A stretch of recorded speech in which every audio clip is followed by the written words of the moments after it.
Merhaba sevgili hanımlar, değerli takipçilerim, Ayşe'den Örgüler YouTube kanalıma hoş geldiniz. Şöyle bugün şöyle Alize şala benzer bir iple yine karşınızdayım. Hobiko. Bunu aktüel markette daha önce almıştım hanımlar. Alize şala benziyor. Biraz daha kalındı bu. Simli ve tüysüz bir ip hanımlar. Bugün model anlatımı yapmayacağım. Daha önce anlattığım bir modelinin kol ve yaka kesimini anlatacağım size. 4 numara tığım 2.50 milim hanımlar. Yaptığım modelimin kol ve yaka kesimini yelek yapmak isteyen arkadaşlarımız için pratik bir şekilde kol ve yaka kesimi nasıl yapabilirsiniz onu sizinle paylaşacağım hanımlar. Eğer siz modelimin kurulum videosunu izlememişseniz, ilk kez bu videoyu izliyorsanız hanımlar,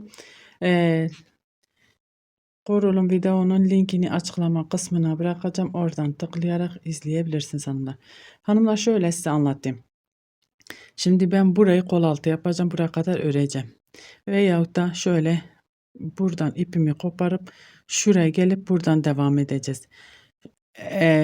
Şöyle sağ kol altı yapıyorsanız şunu keseceksiniz. Buradan devam edeceksiniz. Burası kol altı olacak. Sol kol altı yapıyorsanız şöyle buraya kadar öreceksiniz. Bakın şöyle. Buraya kadar örerseniz buradan dönüşünüzü sağlayacaksınız. Şunu daha önce arkadaşlarımız sağ olsunlar sordular Instagram'da. Biz işte bir tarafını yaptık, diğer tarafını kol altını yapamıyoruz. Bunu bu şekilde yapacaksınız hanımlar. Buradan kesip ipinizi buraya birleştirip buradan devam edeceksiniz. Burası kol altı olarak kalacak. Veyahut da yani diğerini de şuraya gelip buradan dönüşünüzü sağlayacaksınız. Başa gitmeyeceksiniz. Şimdi ben şöyle kesip de göstermek istiyorum. Bir zincir çektim. İpimi şöyle koparıyorum. Burada küçük bir parça olduğu için şöyle arka yüzüne dönüyorum. Şöyle zincirimi sağlamlaştırdım. Dediğim gibi burada bir tane model keseceğim kol altı olarak ve trabzanlarımız. Çünkü şöyle dediğim gibi burada küçük bir parça olduğu için bu kadar yeterli. 1, 2, 3, 4, 5 zincir, hatta 2 model olmuş oluyor. Bunu da şöyle şimdi şey olarak kullanacağız. Buraya batıyoruz. Şöyle 2, 2, 2 yapıyoruz. Kenar trabzanlarımız şöyle 2 kere doluyoruz hanımlar. Bakın burası sağ kol altımız olmuş oldu. Sol için de buradan dönüşümüzü sağlayacağız. Ben şimdi yapmayacağım, onu örnek olarak size söylüyorum hanımlar. Şöyle 5 tane zincirle beraber trabzanımızı yaptık. Burada bir zincir çekiyorum, 2 kere doluyorum. Önümdeki trabzanın tepesine bir kere battım, kapatmıyorum. 2, 3. Önce 3'ünü 1, 2, 2 kapatıyorum. 1, 2 kere doluyorum. Buradaki kapattığımız trabzanın tepesine batıyorum. 1, 2, 3. Bir kere doluyorum. Trabzanımın içine batıyorum. 1, 2 tane de böyle ikili trabzan örüyoruz. 1, 2 kere doluyorum. 3 tane trabzan yapıp hepsini bir kapatıyoruz hanımlar. Şimdi ben yakaya kadar örmeye devam edeyim. Yakaya gelince şöyle zaten az kaldı. Ben daha önce hiç denemiyorum hanımlar. Hepsini beraber yapıyoruz gördüğünüz gibi.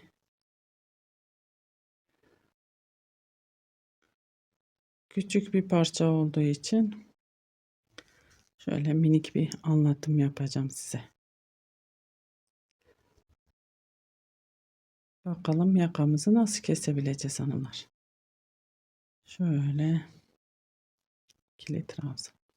2 kere doluyorum buradaki trabzanın tepesine, şöyle üçlü trabzan. Bir kere doluyorum. Trabzanımın içine batıyorum. İkili trabzan. Şöyle 3 tane trabzan olmuş oluyor. 2 kere doluyorum. Bakın buradaki Trabzanların tepesine 1, 2, 3. Şöyle kapattım hanımlar. Şimdi buraya bir zincir çekiyordum. Şimdi kesim olduğu için zincir çekmiyorum. İpimi doluyorum. Şöyle trabzanlarımı örüyorum. 2 kere doluyoruz. Yaka kesimine başladık. Bir zincir çekmeyerek şöyle kesimimizi yaptık hanımlar.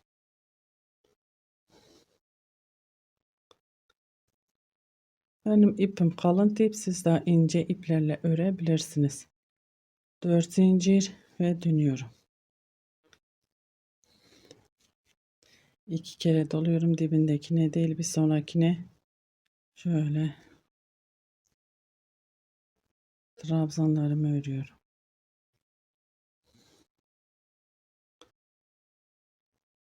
Şöyle zincirimle beraber 5 tane trabzanım var hanımlar.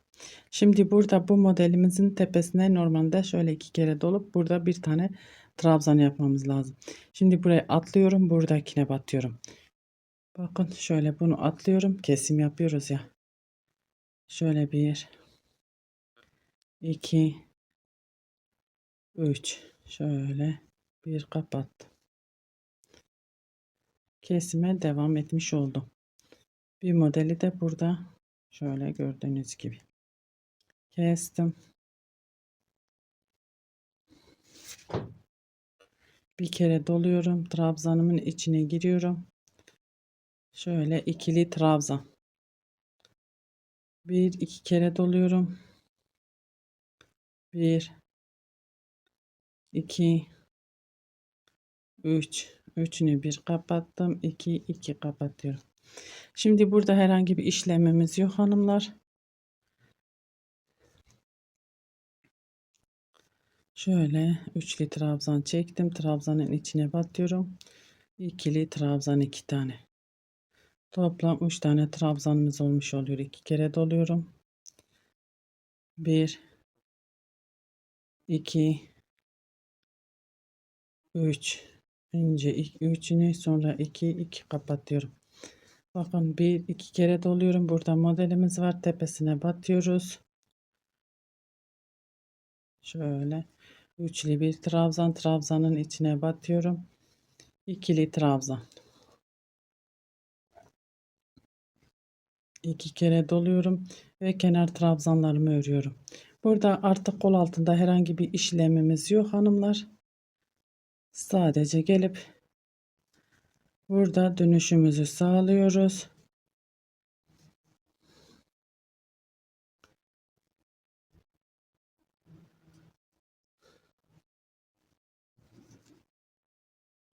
Bir, iki, üç, dört zincir. Bakın burası bizim kol altımız. 2 kere doluyorum ve dönüyorum. Burada herhangi bir işlemimiz yok. Bakın yaka kesimimizde şöyle. Şimdi örmeye devam ediyorum yakaya kadar. Yakaya gelince beraber kesime devam edeceğiz hanımlar. Ben şimdi normal bir şekilde örmeye devam ediyorum.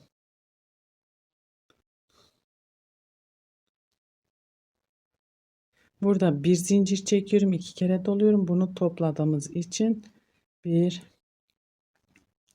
2 3 yakadaki yapmıyoruz ama burada şöyle bir zincirimiz var sadece burada. Ve yakaya kadar örmeye devam ediyorum.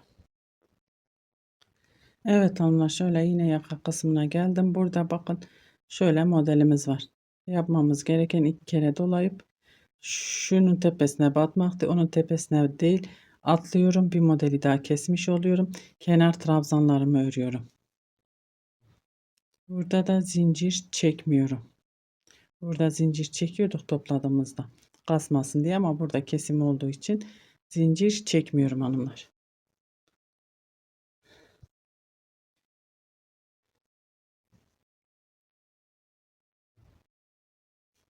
Gerçekten çok kolay bir model, çok da hızlı ilerleyebilen bir model. Yeni öğrenen arkadaşlarımızın da hemen yapabileceği bir model.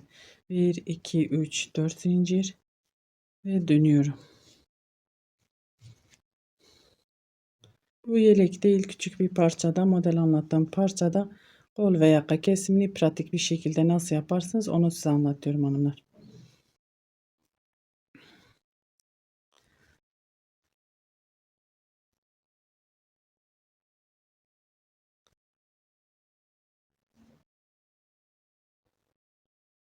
Beş tane trabzanımı ördüm. Şimdi yine hanımlar bir iki kere doluyorum hiç zincir çekmeden. Buradaki modeli yine atlıyorum. Bakın modelin tepesine değil yanındaki modele batıp şöyle topluyorum. 1 2 3 üçünü bir kapattım. Şöyle iki kere doluyorum. Bakın topladığımız modelin tepesine batıyorum. Üçlü trabzan. Bir kere doluyorum. Trabzanın içine batıyorum. İkili trabzan.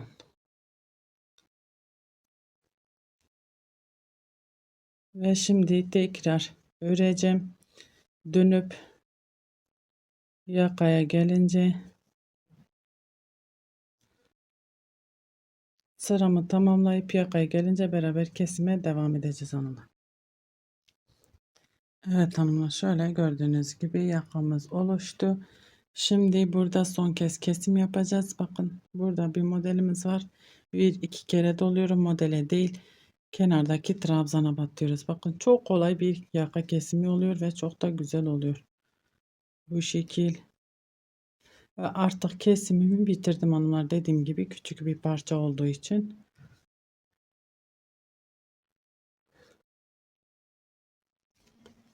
Artık kesim yapmıyorum. Şimdi düz bir şekilde nasıl örmeye devam edeceksiniz? Onu da sizinle paylaşacağım hanımlar. 1 2 3 4 zincir ve dönüyorum. Bakın.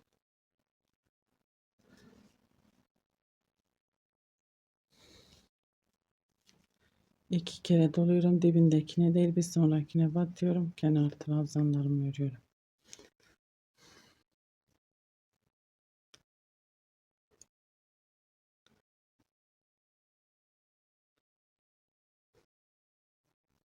Şimdi burada bir iki kere doluyorum.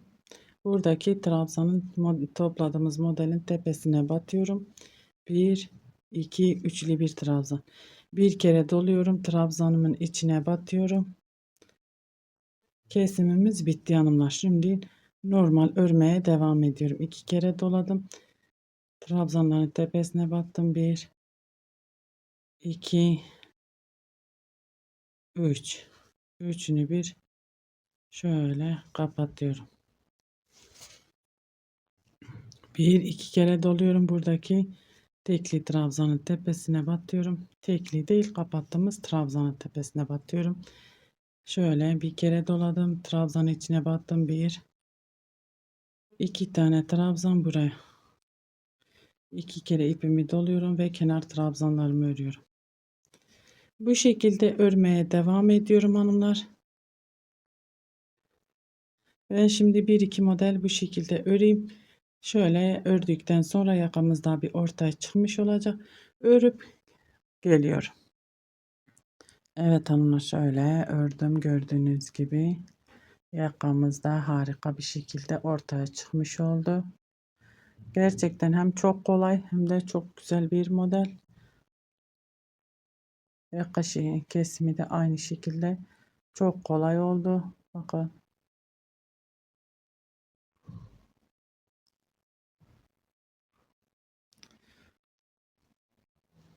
Umarım anlatabilmişimdir hanımlar. Beni tercih edip izlediğiniz için çok teşekkür ederim. Bir dahaki videomuzda görüşmek üzere. Hoşça kalın.